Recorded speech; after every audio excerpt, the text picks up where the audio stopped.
하나님 말씀 함께 읽겠습니다. 구약성경 욥기 13장 20절부터 14장 끝까지입니다.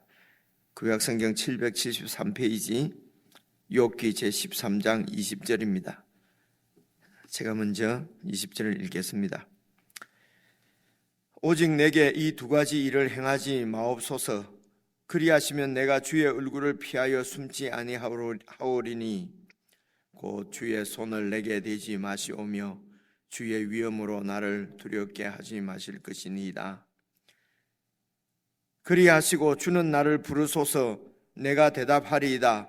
혹 내가 말씀하게 하옵시고 주는 내게 대답하옵소서. 나의 죄악이 얼마나 많으니까 나의 허물과 죄를 내게 알게 하옵소서. 주께서 어찌하여 얼굴을 가리시고 나를 주의 원수로 여기시나이까? 주께서 어찌하여 날리는 낙엽을 놀라게 하시며 마른 그물을 뒤쫓으시나이까? 주께서 나를 대적하사 괴로운 일들을 기록하시며 내가 젊었을 때에 지은 죄를 내가 받게 하시오며 내 발을 착고에 채우시며 나의 모든 길을 살피사 내 발자취를 점검하시나이다. 나는 썩은 물건의 낡아짐 같으며 좀먹은 의복 같으니이다. 여인에게서 태어난 사람은 생애가 짧고 걱정이 가득하며 그는 꽃과 같이 자라나서 시들며 그림자같이 지나가며 머물지 아니하거늘 이와 같은 자를 주께서 눈여겨 보시나이까? 나를 주 앞으로 이끌어서 재판하시나이까? 누가 깨끗한 것을 더러운 것 가운데서 낼 수 있으리이까? 하나도 없나이다. 그의 날을 정하셨고 그의 달수도 주께 있으므로 그의 규례를 정하여 넘어가지 못하게 하셨사온즉 그에게서 눈을 돌이켜 그가 품꿈같이 그의 날을 마칠 때까지 그를 홀로 있게 하옵소서. 나무는 희망이 있나니 지킬지라도 다시 움이 나서 연한 가지가 끊이지 아니하며 그 뿌리가 땅에서 늙고 줄기가 흙에서 죽을지라도 물 기운에 움이 돋고 가시가 뻗어서 새로 심은 것과 같거니와 장정이라도 죽으면 소멸되나니 인생이 숨을 거두면 그가 어디 있느냐? 물이 바다에서 줄어들고 강물이 잦아서 마름같이 사람이 누우면 다시 일어나지 못하고 하늘이 없어지기까지 눈을 뜨지 못하며 잠을 깨지 못하느니라. 주는 나를 소홀에 감추시며 주의 진노를 돌이키실 때까지 나를 숨기시고 나를 위하여 규례를 정하시고 나를 기억하옵소서. 장정이라도 죽으면 어찌 다시 살리까? 나는 나의 모든 고난의 날 동안을 참으면서 풀려나기를 기다리겠나이다. 주께서는 나를 부르시겠고 나는 대답하겠나이다. 주께서는 주의 손으로 지으신 것을 기다리시겠나이다. 그러하온데 이제 주께서 나의 걸음을 세시오니 나의 죄를 감찰하지 아니하시나이까? 주는 내 허물을 주머니에 봉하시고 내 죄악을 싸매시나이다. 무너지는 산은 반드시 흩어지고 바위는 그 자리에서 옮겨가고 물은 돌을 닳게 하고 넘치는 물은 땅의 티끌을 씻어버리나이다. 이와 같이 주께서는 사람의 희망을 끊으시나이다. 주께서 사람을 영원히 이기셔서 떠나게 하시며 그의 얼굴빛을 변하게 하시며 쫓아보내시오니 그의 아들들이 존귀하게 되어도 그가 알지 못하며 그들이 비천하게 되어도 그가 깨닫지 못하나이다. 함께 읽겠습니다. 다만 그의 살이 아프고 그의 영혼이 애곡할 뿐이니이다. 오늘 말씀도 읽어보니 그 하나님 앞에 처절한 자신의 상황을 말씀드리고 그 고난 가운데서 벗어나게 해달라고 하나님 앞에 이렇게 탄원하는 그런 그 기도입니다. 지금 세 번째 친구가 세 친구가 이렇게 한 명씩 말할 때마다 이제 또 욥이 답변을 하고 그리고 또 하나님 앞에 기도하고 그러니까 이 지금 여기에 나오는 세 번째 기도라고 볼 수가 있습니다. 이제 어제 말씀은 그 인과응보, 그러니까 죄를 지어서 이런 시련을 당한다고 이렇게 지적하고 또 군면하고 충고하는 친구들에게 대해서 이제 그 사람의 지혜로 알 수 없는 그 하나님의 지혜의 섭리가 이렇게 있는 것처럼 나도 원인 모를 까닭 모를 이런 고난 가운데 있다고 하는 것을 이제 그 또 친구들에게 항변을 하고, 그리고 이제 오늘 기도하는 내용입니다. 그래서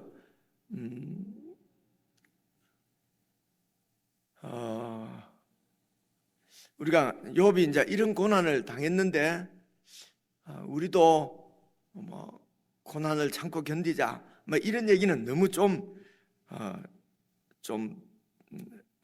어떻게 그 욥이 당한 고난에 우리가 어떻게 그렇게 말하기조차도 좀 어렵고요. 그리고 또 이런 고난이 정말 우리에게 임하면은 어떻게 하겠습니까? 그죠? 그래서 너무 두려운 그런 마음이고요. 그래서 이제 이런 욥의 고난을 잘 생각을 해보면 사실 예수님께서 이 땅에 오셔서 십자가를 지신 그 예수님이 당하신 고난과 시련은 그야말로 까닭 없는 고난이지요.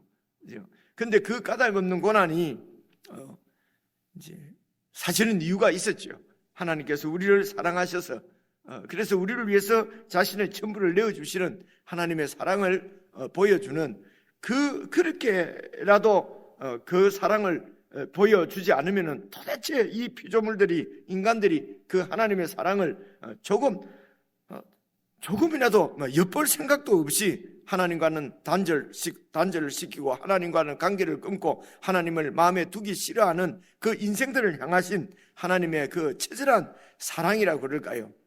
그래서 그런 인생들을 처절하게 추적을 하셔서 구원해내시는 하나님의 그 사랑의 정표가 십자가죠. 그런데 오늘 욥의 기도를 이렇게 들어보면은 하나님께서 그렇게 추적을 하셔서 마른 금불 같고 뭐 이런 아무런 떨어진 낙엽 같은 이런 존재를 왜 이렇게 추적하셔서 죄를 물으시고 이런 시련 가운데 빠뜨리십니까? 지금 이제 욥은 그렇게 하나님 앞에 말씀을 드리는 거지요.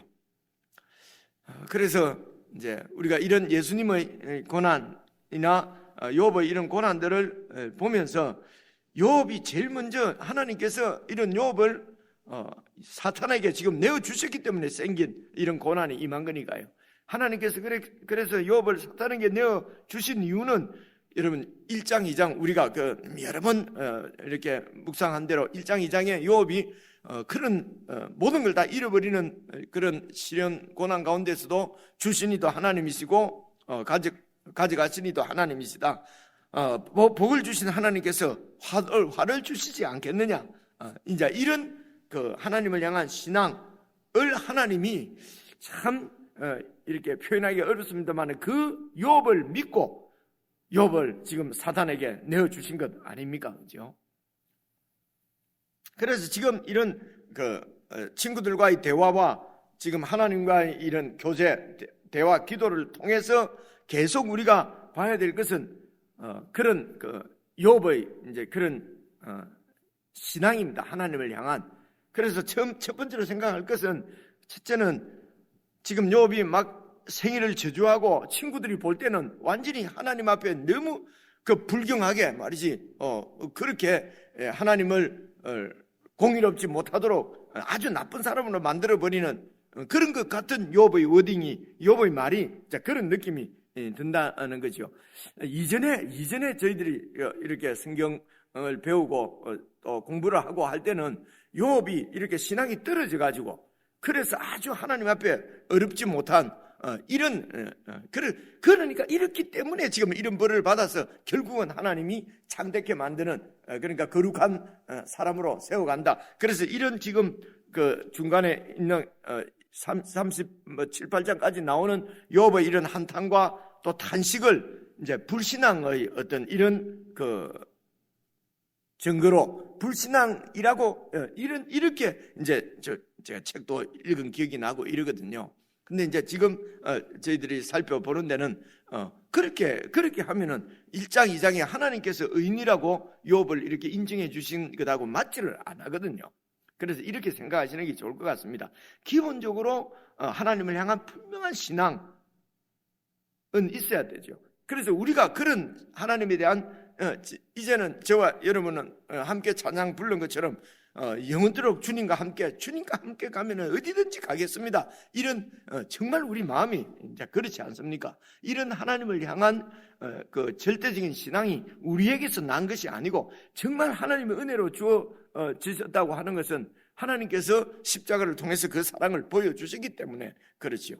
십자가에 하나님 뜻에 순종해서 죽으신 예수 그리스도 그분의 죽으심과 부활을 보고 그리고 우리가 정말 주님 아니면 살 수 없다고 하는 이런 기본적인 신앙, 하나님의 은혜가 임한 것입니다. 그래서 이제 이런 신앙을 가지고 우리가 주님 오실 때까지 살아가는 그 과정 가운데는 욥이 하는 것처럼 탄식도 하고 자기 생일을 저주하기도 하고 하나님 앞에 탄원하기도 하고 그런 이 세상을 하나님 없이 살아가는 세상에 우리가 이 그리스도인들이 살아가는 데는 많은 시련, 어려움을 만나죠. 만날 때마다 우리가 이렇게 탄식하고 그렇게 탄원하고 이렇게 정말 하나님에 대한 신앙이 흔들리는 것 같은 이제 그런 마음도 들고 그렇지만은 이제 그런 과정들을 다 하나님께서 보시고 사탄에게 내어주신 하나님께서 다 아시고 우리를 믿으시고 우리를 더 거룩하게 만드시는 하나님의 손길인 것을 손길이 나를 향해 있는 것, 솔로몬의 성전을 향해서 눈을 떼지 않겠다고 하신 말씀이 이제 그리스도 안에서 하나님의 성전된 우리를 눈을 한시도 떼지 않으시고 우리를 바라보시고 보호하시고 지켜주시는 그런 하나님이시죠. 근데 욥은 지금 그 하나님의 눈길이 내 죄를 지금 찾고 있다. 이제 그렇게 이게 우리 인생이죠. 근데 이런 인생의 눈을 하나님을 향해서 눈을 확 열어주신 사건이 바로 예수 그리스도의 십자가와 부활입니다. 그래서 우리는 사실은 욥보다는 더 하나님 앞에 가까이 이렇게 더 하나님에 대해서 더 많이 이렇게 이제 알게 된 것이 바로 욥이 당하는 이런 고난 가운데서 쓰여진 하나님의 말씀을 통해서 이제 우리가 기본적으로 하나님에 대해서는 다 이제 욥은 또 이 구속주를 이렇게 만나지도 못했고 은혜를 입지도 못했는데 우리는 그 구속주의 은혜를 입어서 구속주를 마음에 모시고 사는 사람이니까요. 그래서 이제 이런 신앙생활을 우리가 하면서 여러 가지 어려움을 당할 때도 결코 입술로 범죄하거나 마음이 흔들릴 수는 있어도 하나님을 떠나거나 하나님을 원망하거나 하나님 앞에 내 처지를 막 토론을 하더라도 하나님에 대한 신앙은 흔들리지 아니하고 그래서 여러분 우리가 요한복음이나 마태복음이나 다 읽어보시면은 이기는 것이 무엇이냐 끝까지 견디는 것이다. 에베소서 6장에 하나님의 전신갑주도 공격하는 것이 아니고 세상의 그 공격을 사탄의 공격을 다 끝까지 이렇게 서서 이렇게 견뎌내는 것이 그것이 이제 우리 영적 싸움의 본질적인 상황이거든요. 그래서 우리가 예수님의 고난이야 욥이 당한 고난에 비할 수 있겠습니까마는 그래도 우리 개인적으로 우리 각자가 당하는 이런 어려움이나 시련들은 그때는 참 어렵고 힘들거든요. 힘들고 어렵고 힘들 때에 이렇게 정말 하나님 앞에 나와서 하나님께 여쭤보고 하나님의 대답을 듣고 이러면 이게 묵상입니다. 그렇죠? 그래서 이제 묵상도 이런 많은 간증들을 들어보면은 이 묵상도 평안하고 좋을 때는 잘 안 되고 말입니다. 어렵고 참 힘들고 할 때는 성경만 펼치면 전부 내 얘기 이런 얘기를 많이 종종 듣거든요. 그래서 우리가 평안할 때도 이렇게 주님의 십자가를 생각하고 정말 이 말씀을 하시는 하나님의 마음을 이렇게 깊이 깨닫기를 원한 마음으로 이렇게 읽으면은 정말 하나님이 원하시는 거룩한 자녀로 여러분 꼭 현실에서 그렇게 어려움을 당하고 안 해도 주님께서 어려움을 당해서 그런 고난을 통과하시고 우리에게 주신 말씀이니까 이 말씀을 잘 묵상해서 이 말씀이 완전히 내 것이 되어서 우리가 속으로 소화하고 내 것으로 만들면은 여러분 꼭 굳이 그 어렵고 힘든 고난과 고통은 주님께서 이렇게 피할 길도 주시고 또 은혜도 주실 것이라고 그렇게 믿습니다. 그리고 이제 두 번째는 생각할 것은 지금 욥이 받은 축복들이 얼마나 컸습니까? 그죠? 그러니까 사탄이 말하기를 하나님이 이렇게 축복을 해주시니까 욥이 하나님을 믿는 거지요 라고 말할 그 영물인 사탄도 그렇게 판단할 정도로 하나님께서 욥에게 많은 이제 소위 복을 내려 이제 주셨습니다. 그래서 정말 아프지만은 정말 우리가 여기에서 이제 하나님께서 우리가 하고 싶은 말씀은 이 세상에 내가 준 축복 그 무엇보다도 더 큰 축복은 하나님이 욥과 함께 하시는 것이죠. 하나님이 욥을 믿어주시고 인정하시고 영원한 하나님이 나와 함께 하시는 그것이 가장 큰 복이죠. 그것을 지금 하나님이 욥에게 이제 욥은 사실은 알고 있었습니다. 그죠? 그래서 이제 하나님이 주신 복도 까닭없는 복이고 하나님이 이렇게 주시는 이런 화도 까닭없는 화입니다. 지금 욥의 입장에서는. 근데 하나님은 이 세상에 그 무엇보다도 욥이 하나님과 함께하는 것이 그것이 가장 큰 복인 것을 이제 얘기를 해놓고 봐도 좀 시원치가 않네, 그죠? 이게 그래서 우리의 눈이 이런 하나님이 주신 이 세상 모두를 우리를 위해서 창조하시고 말입니다. 생명을 이 땅에 창조해 주신 분이 내 생명을 창조해 주신 분이 그분 아닙니까? 그러니까 그분 한 분만으로 그분이 그냥 모든 것의 모든 것이고 그분이 복의 정말 근원이시고 그분 한 분이 있으면은 영생인 모든 것인 것을 우리가 하여튼 깨닫도록. 그죠? 그래서 근데 우리가 이 물질 세상에서 살면은 자꾸 하나님이 허락하신 그것에 초점을 두고 그것이 조금 줄어들면은 그냥 불안하고, 그죠? 그것이 조금 많아지면은 축복이다 기쁘고 할렐루야하고, 그죠? 그래서 하나님 입장에서는 그건 아무것도 아닌데, 그죠? 나는 이 우주를 너에게 내 아들을 너에게 준 하나님의 사랑인데 그 하나님을 모르고 그 하나님이 주신 것 그것이 조금 늘어나면은, 그죠? 기쁘고 그것이 조금 많으면은 안심이 되고 그게 좀 없으면은 불안하고 두렵고 예민해지고, 그죠? 그래 이런 상황에서 벗어나라고 하시는 것 같습니다. 그죠? 그래서 예수님도 이 세상에 의해서 죽으시고 욥도 이런 시련을 당했는데 우리도 이런 시련까지 당할 필요는, 하나님께서 다 이런 시련 가운데 우리를 두시면은 그 마음이 어떻겠습니까? 아들 한 분으로 족하지요. 그래 시련을 꼭 우리에게 주신다기보다도 이 말씀을 깊이 그렇게 묵상을 해서 정말 하나님께서 주시는 메시지를 잘 받아서 세상 것에 연연하지 않는 그런 신앙으로 우리가 깊이 말씀을 묵상해서 세워지시면은 그게 하나님의 뜻이 아닌가 생각이 됩니다. 그래서 오늘 말씀도 잘 욥이 당한 이런 처절한 고통 가운데에서도 원망도 했다가 또 하나님 앞에 또 고백도 했다가 하는 말씀을 잘 이렇게 살펴서 세상에 정말 소망 두지 않고 세상 것 때문에 내 마음이 흔들리지 않고 그저 하나님 안에서 참 평안과 정말 예수님 말씀하신 대로 세상이 주는 평안과는 다른 하나님의 평강을 누리면서 그렇게 사시면 정말 좋겠고 하나님이 원하시는 것이 그것 아닌가 싶습니다. 자, 이 정도 큰 테두리를 잡고 여러분 20절을 한번 봐보십시오. 20절 오직 내게 이 두 가지 일을 행하지 마옵소서. 나에게 지금 이렇게 하나님이 하시고 있는 일을 좀 하지 말아 주십시오, 이런 뜻이죠. 그러니까 그 두 가지가 뭐냐 그러면요, 이 두 가지 일만 좀 거두어 이렇게 해주시면은 내가 주님의 얼굴을 피하여 숨지 않겠다. 주님 앞에서 임재 가운데 살 수 있겠다는 것입니다. 곧 주의 손을 내게 대지 마시오며 주의 위엄으로 나를 두렵게 하지 마십시오. 이게 하나지요. 손을 내게 대지 말라는 것은 원문은요, 손을 멀리 해달라는 겁니다. 이 하나님의 손이 어떤 손입니까? 이게 심판의 손, 고난의 손이거든요. 그래서 고난을 좀 중단해 달라는 겁니다. 지금 이 고난을 좀 거두어 달라는 것입니다.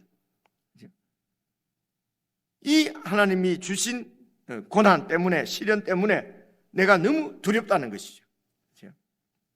그리고 이제 두 번째는 그리하시고 주는 나를 부르소서 내가 대답하리이다. 혹 내가 말씀하게 하옵시고 주는 내게 대답해 주십시오. 어떤 말을, 그러니까 하나님 나를 불러주셔서 하나님 앞에 물어보고 싶다는 것입니다. 무엇을요? 23절, 나의 죄악이 얼마나 많은 겁니까?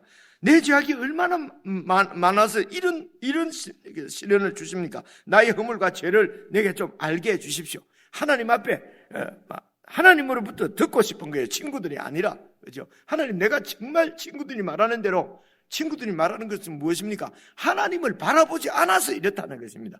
하나님을 믿지 않아서 지금 이런 시련을 당하고 있는 거니까 이제라도 돌이켜서 하나님을 바라보라는 것입니다. 그런데 욥은 지금까지 하나님을 바라보고 하나님의 눈길 아래서 지금까지 살아왔는데 친구들이 자꾸 하나님을 바라보면은 지금 미약하지만 창대하게 해준다 하니까 욥이 이제 요즘 애들 하는 말로 미치고 알짝 뛸 요랑이지요. 그러니까 그러니까 친구들 보고 나는 늘 하나님을 바라보고 하나님을 붙잡고 살았다.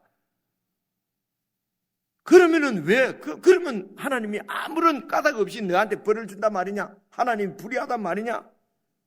그러니까 욥이 내가 하나님 앞에 물어보고 싶다. 그죠? 그래서 두 가지가 뭡니까? 이 고통 가운데서 나를 좀 건져주시고 나에게 좀 알게 해주십시오. 그죠? 왜 이런 고난이 나에게 임한 건지 이제 이 두 가지입니다. 이제 24절부터는 자기 처지들을 쭉 얘기를 하는 내용입니다. 보시겠습니다. 주께서 어찌하여 얼굴을 가리시고, 이 하나님의 얼굴은 주로 하나님의 임재를 나타내고 하나님의 도우심, 하나님의 은혜를 나타내거든요. 그러니까 왜 그 하나님의 임재를 나에게 가리시고 나를 주의 원수로 여기십니까? 주께서 어찌하여 날리는 낙엽 같은 내 이런 아무런 가치 없는 무가치한 존재인 나를 이렇게 놀라게 하시고 마른 금불처럼 그냥 불타버리고 말라버릴 그런 나를 뒤쫓으시면서 이렇게까지 내 죄를 묻습니까? 주께서 나를 대적하사 괴로운 일들을 기록하시고 내가 어렸을 때, 젊었을 때, 어렸을 때 내가 알지 못할 때 그때 내가 죄를 지었다면 지었을까? 내가 의식이 있고 나서는 하나님을 떠난 적이 없고 하나님만 바라보고 살았는데 젊었을 때, 어렸을 때 죄까지 추적해서 지금 나에게 이런 벌을 주시는 겁니까? 내 발을 착고에 채우시고 내 모든 길을 살피시고 내 발자취를 점검해서 그렇게 해서 죄를 찾아내십니까? 그래서 나는 썩은 물건이 낡아져서 없어지는 것 같은 그런 존재고 좀이 먹은 의복 같은 그런 구멍난 의복인데 이런 나를 왜 이렇게 추적하십니까? 자신의 어떤 비참한 처지를 하나님 앞에 말씀을 드리고 내가 이 가운데서 나를 좀 구원해 달라는 말씀입니다. 14장도 계속 보시면요, 여인에게서 태어난 사람은 생애가 짧고 걱정이 가득하며 이거는 이제 인생들을 표현하는 겁니다. 지금 여인에게 태어난 사람이죠. 인간들은 길어야 80년, 그죠? 그런데 그 삶이 걱정이 가득하고 꽃같이 아름답게 자라나지만 곧 시들어서 그림자같이 사라져버리고 그런 인생 아닙니까? 3절, 이와 같은 자를 왜 주께서 눈여겨보시면서 이런 우리를 하나님께서 왜 눈여겨보십니까? 10절에 있는 말씀은 정말 하나님의 임재에 대한 찬양이죠. 근데 오늘 욥은 이런 나를 왜 눈여겨보시면서 죄를 추적하고 묻습니까? 이런 말씀이죠. 하나님께서 그렇게 만약에 재판을 하시고 그렇게 심판을 하신다면은 4절, 누가 깨끗한 것을 들은 것 가운데서 낼 수 있으리까? 하나도 없나이다.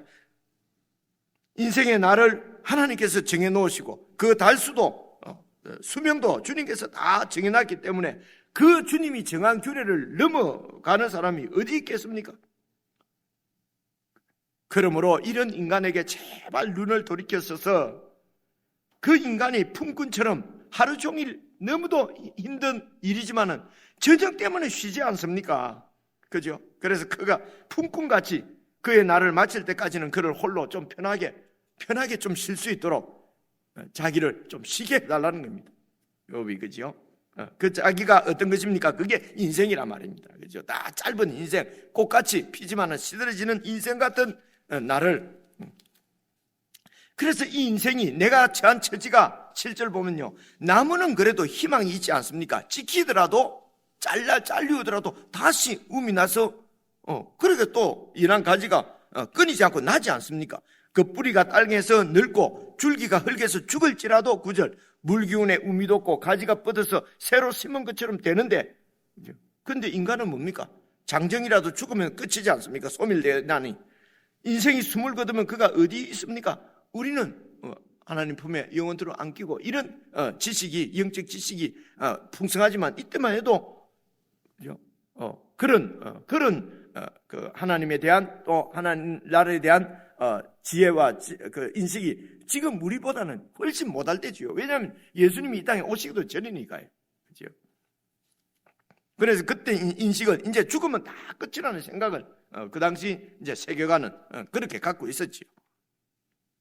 그래서 10절 보시면 장정이라도 죽으면 소멸되고, 보면 그렇지 않습니까? 무덤에 묻히면 다 없어져 버리니까요. 인생이 숨을 거두면 그가 어디 있습니까?